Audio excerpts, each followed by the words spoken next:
Eto real talk. Ano ba talaga gusto ng isang matinong lalaki sa isang babae? Ano ba talaga yung hinahanap nyo sa isang babae? Haha, magandang usapan to. Boys, panoorin nyo to hanggang dulo. Pakinggan nyo to, panoorin nyo to kung tama lahat ng sasabihin ko, okay? Okay. Akala kasi nung ibang mga babae, ang gusto lang ng lalaki sa isang babae, maganda, sexy, maputi, chinita. Akala nila ang gusto ng lalaki ay panlabas na anyo, dun lang tumitingin. Hindi Ang matinong lalaki ang hahanapin sa babae yung may magandang personality. Yung babaeng sasamahan sila kahit na down na sila. Yung babaeng naandyan kahit wala ng taong sumusuporta sa kanila. Yung babaeng nandyan na pakikinggan lahat ng rants mo sa buhay. Yung babaeng aasikasuhin sila.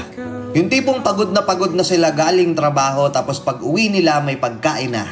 Pagising nila sa umaga bago pumasok sa trabaho yung uniforme nila nakaplansya na. Yung babaeng may pakialam sa kanila. May pakialam at sumusuporta sa mga pangarap nila. Yon ang hinahanap ng matinong lalaki. Yung babaeng hindi papabayaan yung magiging anak nila. Aasikasuhin. Ito pa nakakatawa dito Gusto ng mga matitinong lalaki yung babae na halos parang anak na rin sila ituring. Ang weird, no? Hindi pong papagalitan sila. Masungit yung babae. Mataray. Yung babaeng malakas ang kutob na magbibigay ng opinyon kapag napapansin nilang medyo padalos-dalos ka na sa desisyon. Yung babaeng aasikasuhin at mamahalin sila.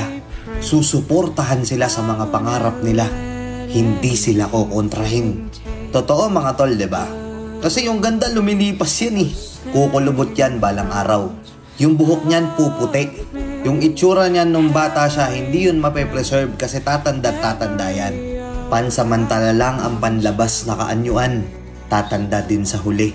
Pero yung personality, yung ugali, yun ang hindi mawawala.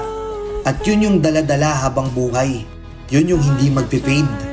Problema kasi sa atin mga tol, porket nakakita ka ng maganda, sexy, okay na sa'yo. Tapos katagalan, makukuha mong babae, tamad pala. Daming mas maayos na babae dyan, maraming babae dyan na masisipag, maraming babae dyan na maasikaso. Pero sa dinami-dami ng babae, mas pinili mo yung tamad. Tapos magre-reklamo ka, di kayo naasikaso. Uuwi ka sa bahay, wala pang pagkain. Ikaw yung nagtatrabaho.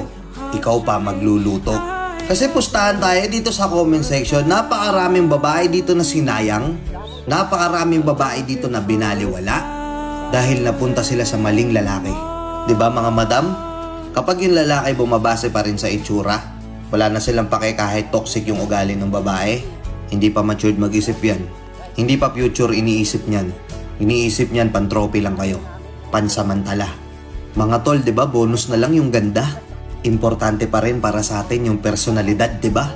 Kaya oo, piliin mo yung lalaking sasabihan kang maganda hindi lang sa panlabas mong itsura.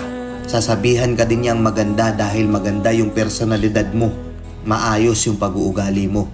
Mga tol, kapag nahanap na natin yung ganong klaseng babae na aasikasuhin tayo, wife material.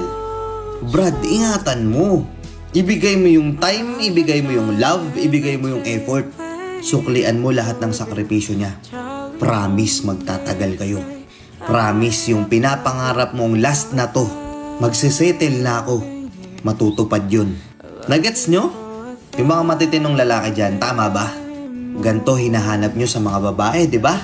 Hindi itsura. Hindi puro paganda lang pero wala naman talagang tira. Puro paganda lang pero pagdating sa anak ng gigitata. Napakaraming babaeng maayos at maasikaso. Oo, bonus na lang yung ganda. Nagets nyo? Thank you and peace out.